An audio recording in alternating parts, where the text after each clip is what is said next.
பக்கம் விருப்பம் இருந்ததுனால சரின்னு ஒத்துக்கிட்டோம். மற்றபடி இந்த குழுவின் ஆதரவுடன் அவர்களின் வழிகாட்டுதல் படி எல்லாமே நல்லபடியாக நடந்து முடிஞ்சது. இப்போ ரிலீஸ்க்கு வந்திருக்குது. ஸ்கிரிப்ட் கூட எல்லாமே இப்போ உங்க நல்லா பேச விட்டாங்க. எனக்கு தேங்க்ஸ்.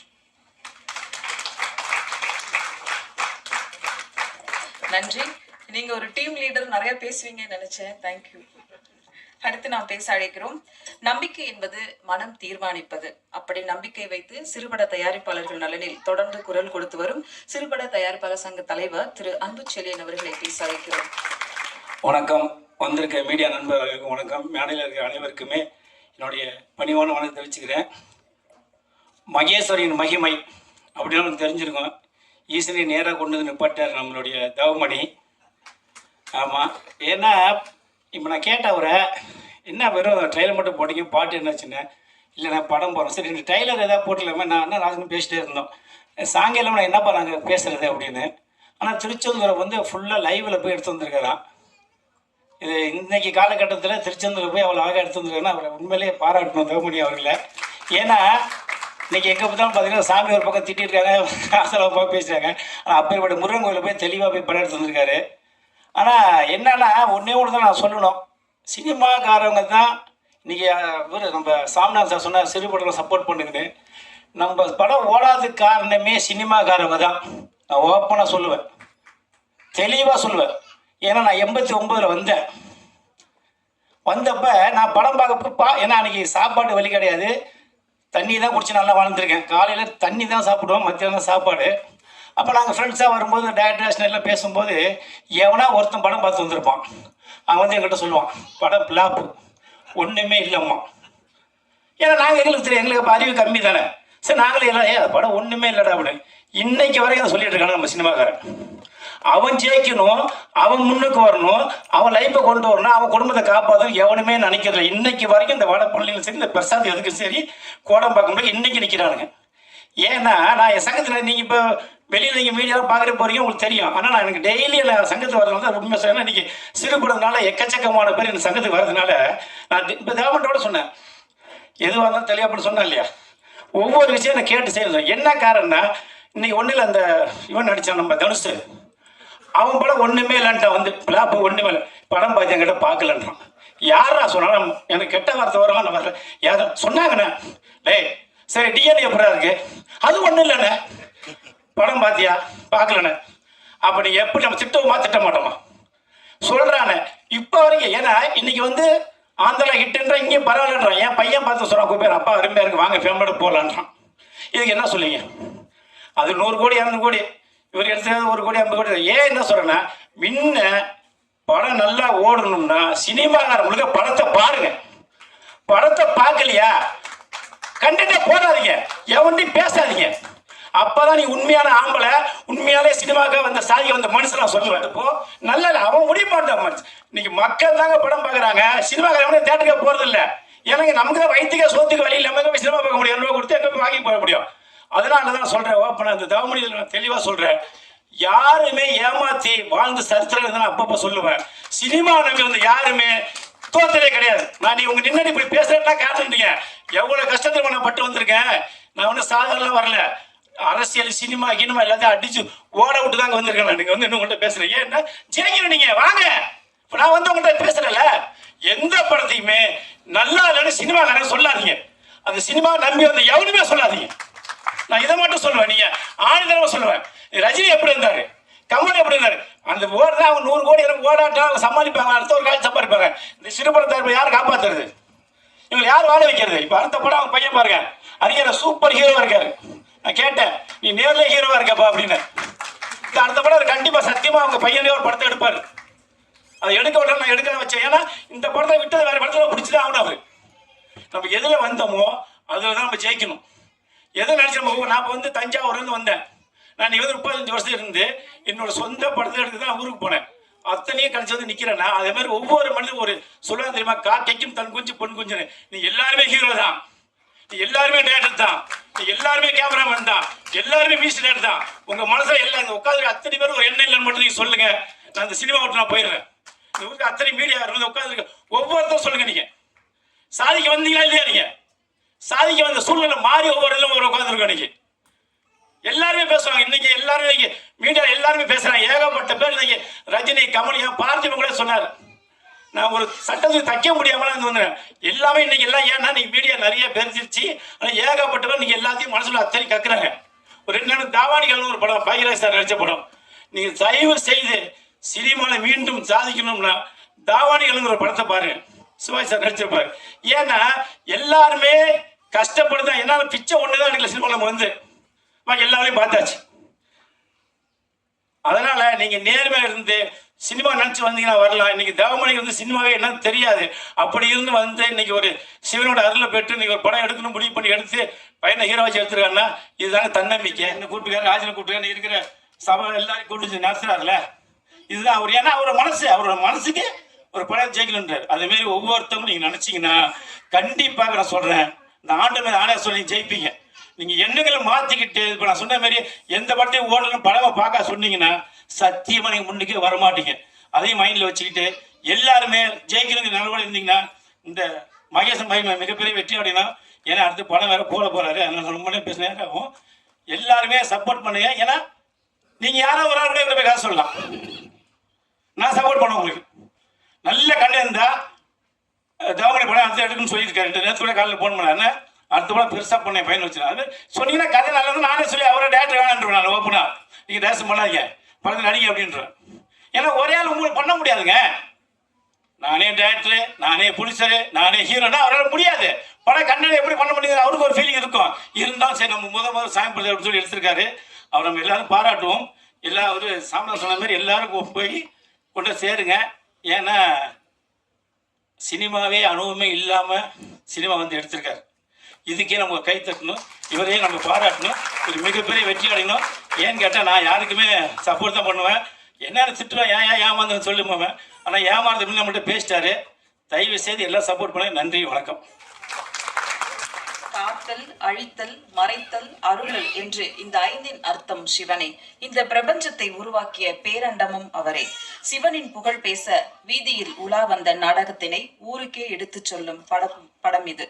எடுத்து வைப்பது சிவனாக இருந்தாலும் 8வது சிகரமாக மாற வேண்டும். இறையாய் உயிராய் நினைக்கும் மகேஸ்வரன் மகிமை பட தயாரிப்பாளர், இயக்குனர், நடிகர் திரு தவமணி அவர்களை பேச அழைக்கிறோம்.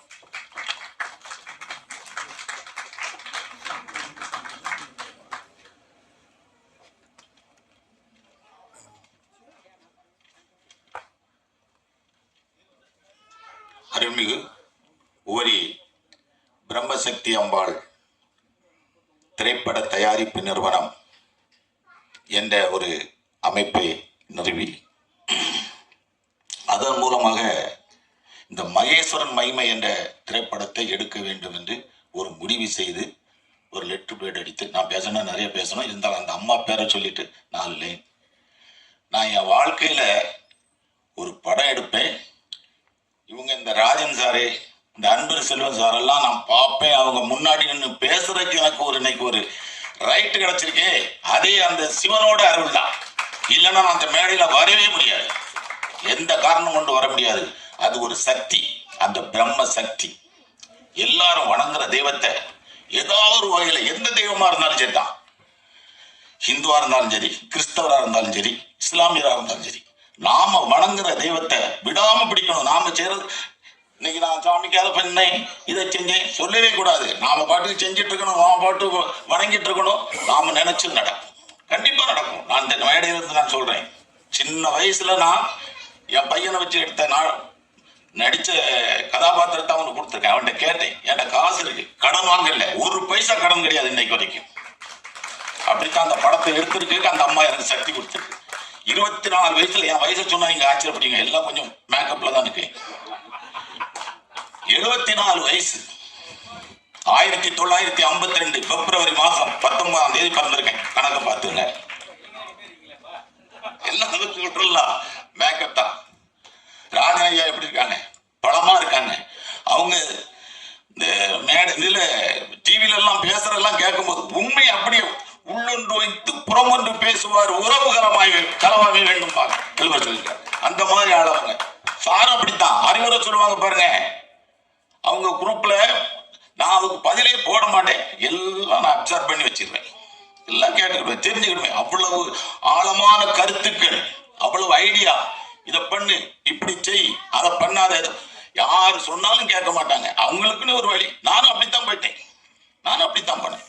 ஏன்னா நான் வந்து இந்த மாதிரி ஒரு படம் எடுப்போம், இந்த மாதிரி பிரசாந்த் ஸ்டுடியோவில் வந்து நான் பேசுவேன்னு நான் கனவுல கூட நினைக்கலங்க. அதுக்கு அந்த சக்தி, அந்த பிரம்ம சக்தி தான் அந்த இதை கொடுத்துருக்கா. என் பையனுக்கு ஒரு ஃபியூச்சர் இருந்தா அவன் வரட்டும். எனக்கு இதுல நான் இன்னும் மேலும் நடிக்கணுங்கிற ஆசையோ அந்த இதெல்லாம் எனக்கு கிடையாது. ஆனா ஒரு படம் எடுக்கணும், அது பக்தி படமா இருக்கணும். நான் நடிச்சிருந்தேன், அதுல பாராட்டு கிடைச்சது எனக்கு. 2 கேரக்டர்ல இன்றைக்கு நான் நடிச்சிருக்கேன், அன்றைக்கு நடிச்சிருக்கேன். 24 வயசுல நான் இதே தகப்பனார் கேரக்டர் நடிச்சேன். 31 வயசுல 25 வயசு பையனா நடித்தேன். இப்ப 74 வயசுல 45 வயசு மனிதனா நடிச்சிருக்கேன். இது நடிப்பு. சினிமாங்கிற உலகத்தை வச்சு முழுமையா பேசுறதுக்கு எனக்கு ரைட்டே கிடையாது. ஏன்னா நான் அனுபவசாலியோ, அதுல எனக்கு ஒண்ணுமே ஏது தெரியாது, இசட்டும் தெரியாது. ஏ டு இசட் தெரிஞ்சவங்க எல்லாம் இருக்காங்க, பெரிய பெரிய ஆட்கள் இருக்காங்க. ராஜன் சார் எவ்வளவு பெரிய ஆளு, எத்தனை படம் தயாரிச்சிருக்காங்க, எல்லா நடிகரும் அவங்களுக்கு தெரியும். நான் இன்றைக்கு இந்த மேடையில அவங்க முன்னாடி பேசுறதுக்கு எனக்கு ஒரு வாய்ப்பு கிடைச்சது. அந்த பிரம்மசக்தி அம்மாளுக்கும் அந்த சிவபெருமானுக்கு தான் நான் நன்றி சொல்றேன். இப்படி நான் ஒரு மேடையில பேசுவேன் நான் எதிர்பார்க்கவும் இல்லை, சொல்றதுக்கு நான் விரும்புவேன். நீங்களும் அதே மாதிரி பக்தியா எந்த தெய்வமா இருக்கட்டும், ஒரு கல்லை வச்சு கொண்டா என்ன 1000 பேர் நாத்தியம் பேசுவான், நம்ம ஆத்திர்கள் பின்னாடி கூடாது. புரியுங்க, ஒரே படி வெற்றி கிடைக்கும் ஏதாவது ஒரு வழியில. அதுக்காக எல்லாரும் நடிகராகணும், எல்லாரும் ப்ரொடியூசராக ஜாதகம் இருக்கணும், ஜாதகம் இருக்கணும். எனக்கு அது இப்ப வந்திருக்குன்னு நினைக்கிறேன். எத்தனை வயசுல வந்திருக்கு பாருங்க. 24 வயசுல நடிக்க நினைச்சேன். டைலாக் எல்லாம் நல்லா பேசுவேன். நாடகத்தில் நடிச்சு ஒன்று சொல்லுவான். என் ஃப்ரெண்ட்ஸ் எல்லாம் வந்து, ஏய் போப்பா சினிமாவுக்கு. நான் ஒரு கான்ட்ராக்ட் 24 ஏன்னா என்னை பற்றி ரொம்ப புகழ சொல்ல விட ஐயா பெரிய ஆளெல்லாம் பேச வேண்டியிருக்கு. இருந்தாலும் நீங்கள் தெரிஞ்சா அதை நீங்களும் அதை கொஞ்சம் ஃபாலோ பண்ண நல்லா இருக்கும். எல்லாருக்கும் கஷ்டத்தை சொல்லலாம், ஆனால் நான் பொய் சொல்லலை, உண்மைதான். எனக்கு பொய் சொல்லவும் தெரியாது, சொல்லவும் மாட்டேன். ஜாலிக்கு பேசுவேன், நண்பர்களோட பேசுவேன், கிண்டலுக்கு பேசுவேன், கேலிக்கு பேசுவேன். என் வாழ்க்கையை பற்றியோ நடைமுறையை பற்றியோ பொய் எனக்கு வேண்டியதில்லை, பொய் வேண்டாம் வேண்டாம். 24 வயசுல நான் கான்ட்ராக்ட், பழைய காலத்து SSLC. 50 வருஷமா தொழில் பண்ணிட்டு எனக்கு 74 வயசுல நான் கான்ட்ராக்ட். எனக்கு பின்னாடி 20 பேர் 25 பேர் ப்ராஜெக்ட் ஒர்க் எடுத்து பண்றேன். என் பிள்ளைல 3 பேரும் நல்லபடியா இருக்காங்க. எல்லாம் செட்டில் ஃபேமிலி, கையில கொஞ்சம் காசு இருக்கு. என்ன பட்ஜெட் ஆகும். அப்ப நான் அங்க ஒருத்தட்ட போறேன். எனக்கு இங்க ஒரு நண்பர் சேகர், அவரை மறக்க முடியாது, அவரும் கடவுள் மாதிரி, அவரோட ஃப்ரெண்டு சார். ஆனா இப்ப எனக்கு என்னன்னா எல்லா வாரத்தையும் ஏன் தலையில தூக்கி வச்சிருக்காங்க எதுக்குன்னே எனக்கு தெரியல. நான் ஏன் தொழில பார்த்துட்டு இருக்கேன், இங்க வருவேன், டப்பிங் கூப்பிடுவாங்க வருவேன், இவங்க ஷூட் பண்ணுவாங்க, எல்லாம் போயிட்டு இருக்கு. இதுல டைரக்டர் எல்லாம் போட்டிருக்காங்க, அது இறைஸ், அதையும் நான் தாங்கிக்கிட்டேன். ஒண்ணும் இல்லை, நான் சாப்பிட்டு ஒரு வார்த்தை கேட்டேன், சார் படம் எல்லாம் முடிச்சுட்டு பட் உங்க பேரை டைரக்டர் நீ போடாம என் பேரை ஏன் டைரக்டர் நீ போடுறீங்க, படம் நல்லா இல்லையா அப்படின்னு கேட்டேன். அதையும் நான் என்ன நினைச்சிட்டேன், அந்த சக்தி தான் பார்த்துக்கணும். எதுக்கு எடுத்தாலும் நான் அதுதான் சொல்லுவேன். நான் நினைச்சு இந்த படத்துக்குள்ள வரவே இல்லை, படம் எடுக்கவே இல்லை. பையன்ட்ட மட்டும் கேட்டேன், எப்பா நீ நடிக்க அந்த கேரக்டர் பண்றப்பா, சரி போடுங்க போகுது ஆரம்பி, கையில காசு இருக்கு, கடன் இல்லை, பண்ணு. அதனால அவங்க நிறைய பேச வேண்டியிருக்கு. நான் இன்னொரு வேளை அந்த பிரம்மசக்தி அம்மாளோட ஒரு அனுக்கிரகம் இருந்து இந்த படம் ஓரளவுக்கு ஒரு சின்ன வெற்றி, எனக்கு பெரிய லாபம்லாம் வேண்டாம், வெற்றி கிடைச்சா நீங்க அவ்வளவு கலந்துக்கணும். இதே மாதிரி பிரசாத் ஸ்டுடியோவில் நம்ம சக்தி முருகனை வச்சு நான் ஒரு மேடை போட்டு இன்னும் ஒரு 1/2 மணி நேரம் நான் டைம் கேட்டு பேசுவேன், நீங்க எல்லாம் கேட்கணும். அப்போ இன்னும் உணர்ச்சி பூர்வமா இருக்குன்னு சொல்லி இப்போ ராஜன் சார் முன்னாடியும் அன்பு செல்வன் சார் முன்னாடி இருந்து நான் அந்த பேசுற வாய்ப்பு கிடைத்ததுக்கு மிக பெரிய நன்றி அந்த இறைவனுக்கு சொல்லி விடைபெறுகிறேன். நன்றி வணக்கம். உடையார் இகழ்ச்சி அடையார். தன்னம்பிக்கையின் தனி உருவமாக பல பேருக்கு எடுத்துக்காட்டாக விளங்கி ஒரு படத்தை தயாரித்து அதை மக்களுக்கு போட்டு காட்டுகின்ற ஆற்றல் படைத்த அருமை தம்பி தவமணி அவர்களே, இயக்கம், நடிப்பு, தயாரிப்பு, அதோடு அவரும் தன்னுடைய மகனையும் கதாநாயகனாக போட்டு ஒரு பக்தி கலந்த ஒரு சமூக படத்தை அற்புதமாக உருவாக்கி இருக்கிறார். அந்த தம்பியின் பேச்சு ஒவ்வொன்றும் தன்னம்பிக்கை தருவதாக, ஒவ்வொருவரையும் ஊக்குவிப்பதாக, யாருமே சோர்ந்து விடாதீர்கள், நம்பிக்கை வையுங்கள், அது நடக்கும். இறைவன் மீது நம்பிக்கை வையுங்கள், அவர் நடத்துவார் என்பதை தம்பி தவமணி அவர்கள் பிரமாதமா பேசினார். படம் எடுத்தது நம்ம ஒரு சின்ன முன்னோட்டம் பார்த்தோம். பாட்டு 4 பாட்டு நல்லா இருக்குன்னு சொன்னாங்க. சாமிநாதன், தம்பி சாமிநாதன் நடிகர், அவர் பார்த்துருக்காரு, அவர் நடிச்சிருக்காரு. இந்த சிறுபட தயாரிப்பாளர்களை ஊக்குவிக்கிறதுல என்னுடைய அருமை தம்பி அன்பு செழியன் பல அட்வைஸ் பண்ணிட்டு இருக்காரு. தன் சொந்த செலவில் ஒரு சங்கத்தை உருவாக்கி ஒரு இடத்தை அதுக்குன்னு வாடகை சொந்த இடத்திலே வச்சு வர்ற சிறுமுகத்து பட தயாரிப்பாளர்களை வழிகாட்டியாக விளங்கி தவறான தட்டி கேட்கறது, தவறு பண்ணாத. இப்போ அவர் பேசுறதை கேட்டீங்க. பல பேர் பூஜை போடுற அளவுக்கு வருவான், பூஜைக்கு பிறகு காணாம போயிடுவான். சில பேர் கோட்டை படம் எடுப்பான், கோட்டை அடிப்பான், அதுக்குள்ள கோட்டுக்கு செலவு பண்ற பணத்தை படத்துக்கு செலவு பண்ண மாட்டான். சிலர் ஆஃப் அடிப்பாங்க, பாதி படம் வரை வரும், முடிக்க முடியாது. சிலர் முடிச்சிருவாங்க, ரிலீஸ் பண்ண முடியாது. ஏன்னா ரிலீஸ் நேரத்தில் இருக்க கஷ்டம் இருக்க அவ்வளோ பெரிய கஷ்டம். கியூபுக்கு பணம் கட்டாம இன்னைக்கு ஏறக்குறைய 80-90 படம் நிற்கி சார். படம் எடுத்துட்டாங்க, சென்சார் பண்ணிட்டாங்க. கியூபுக்கு இந்த பப்ளிசிட்டிக்கு ஒரு 50 லட்சம் வேணும். அது இல்லாம இன்னைக்கு 60-70 படம் நிற்கிது. நான் சிலருக்கு ஃபைனான்ஸ் பண்ணியிருக்கேன். 16 படம் ரெடி ஆயிருக்கு, எனக்கு பணம் வரல. ஏன்னா வாங்க ஆள் இல்லை, கடன் வாங்கி படம் எடுத்துட்டாங்க. திருப்பி அதை கொடுத்தாதான் இவங்க விடுவாங்க. திருப்பி கொடுக்க முடியல, ஏன்னா வியாபாரம் இல்லை. நான் ஒன்று தப்பா சொல்லலை. ஒரு அதர்வான ஒரு தம்பி ஹீரோ, உதாரணத்துக்கு சொல்றேன், ஒரு 7-8 ஹீரோக்கள் நிலைமை தான் இல்லை, ஒரு 15 ஹீரோ நிலைமை தான்.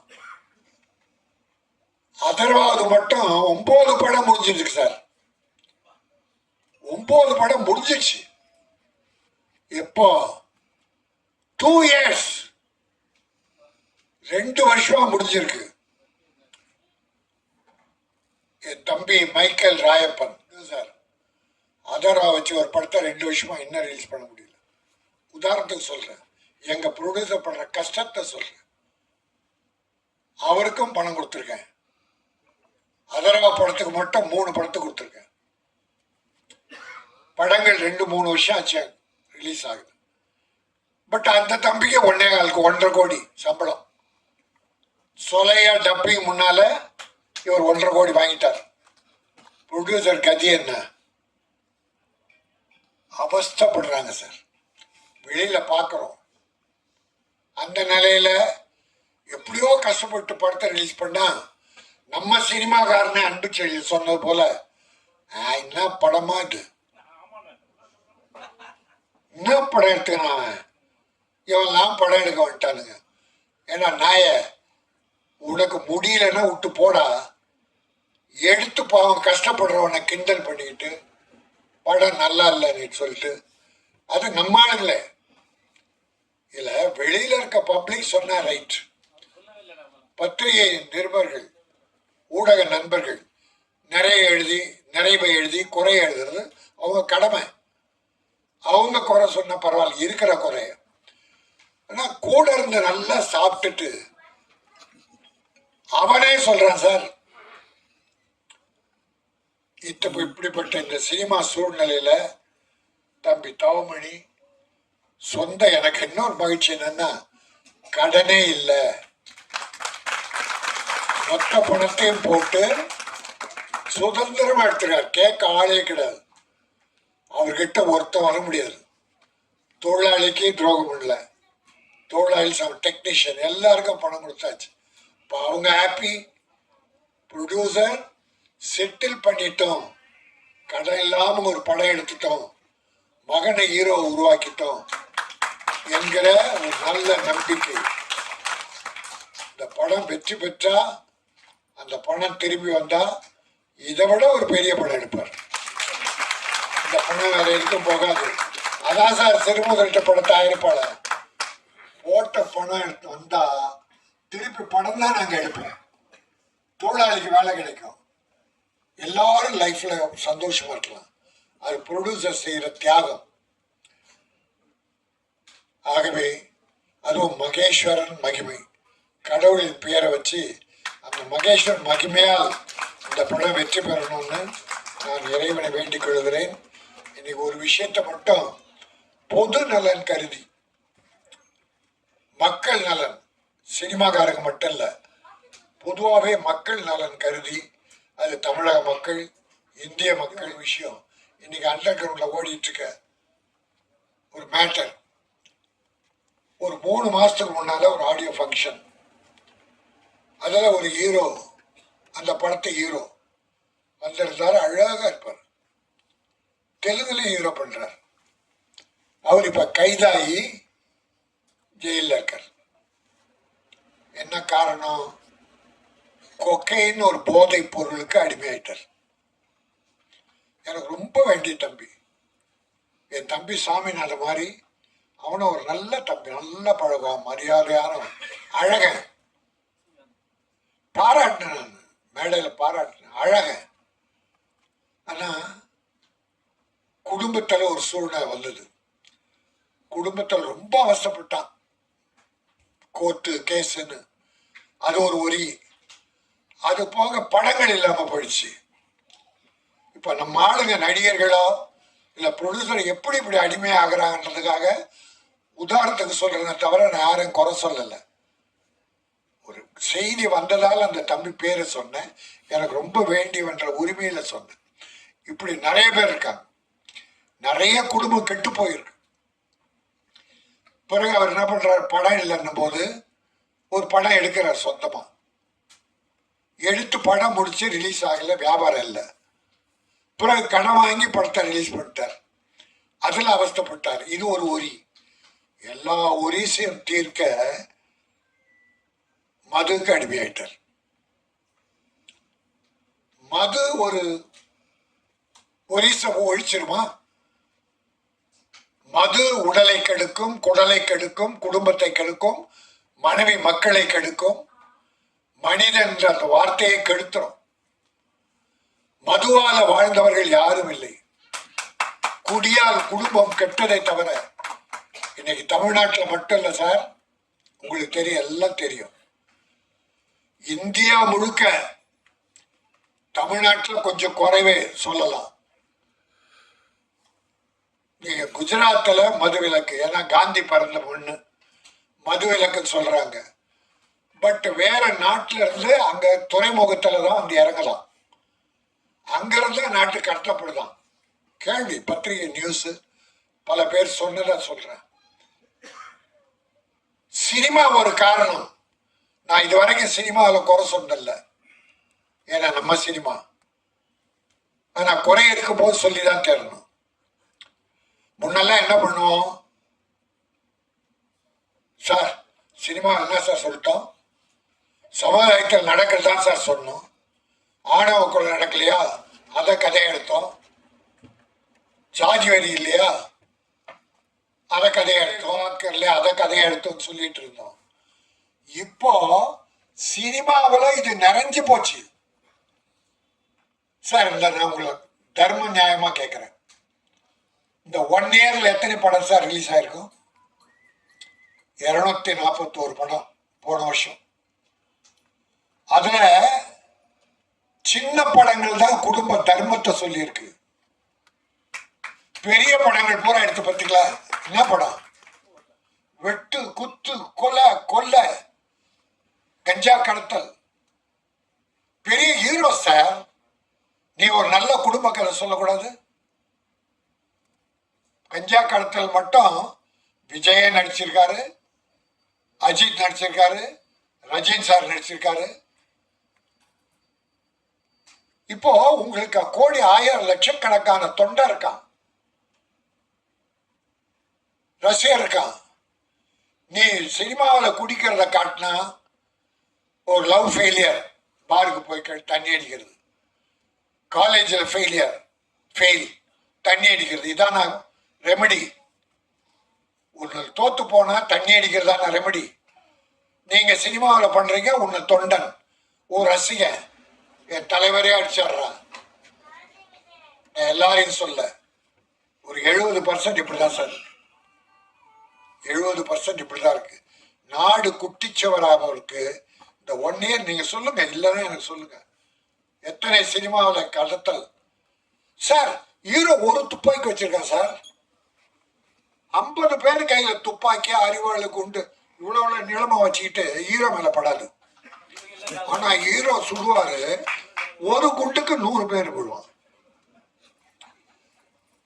அவன் ஹீரோ ஒல்லியா இருப்பான், 80 கிலோ, 120 கிலோ ஆளு 10 பேர் வர்றான் சார். இப்படி வீசினா 10 பேர் வர்றான் சார். என்ன சார் அக்கிரமா இருக்கு? இதை பார்த்து சமுதாயம் கெட்டு போகுதா இல்லையா? இப்போ குடி வேற வந்துடுச்சா?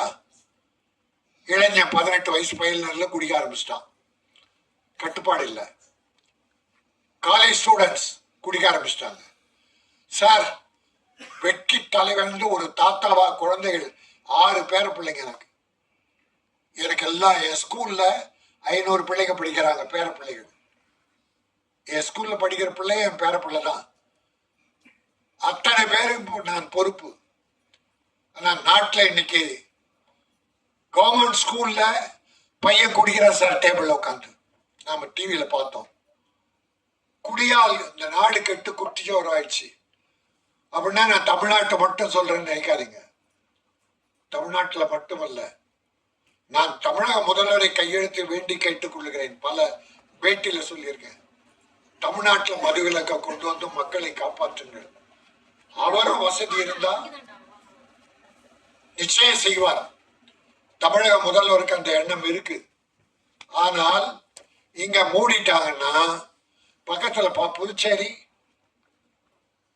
அங்க ஒசூர் தாண்ட பெங்களூர், இங்க கேரளா, ஆந்திரா, பார்டருக்கு போயிடலாம் சார் நம்ம ஆளு பஸ் ஏறி.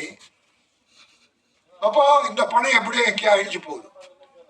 இந்தியா பூராவிலும் நான் பிரதமர் மோடி அவர்களை, நல்லா பண்றீங்க பிரதமர் மோடி அவர்களே, நல்ல திட்டங்கள் பண்றீங்க.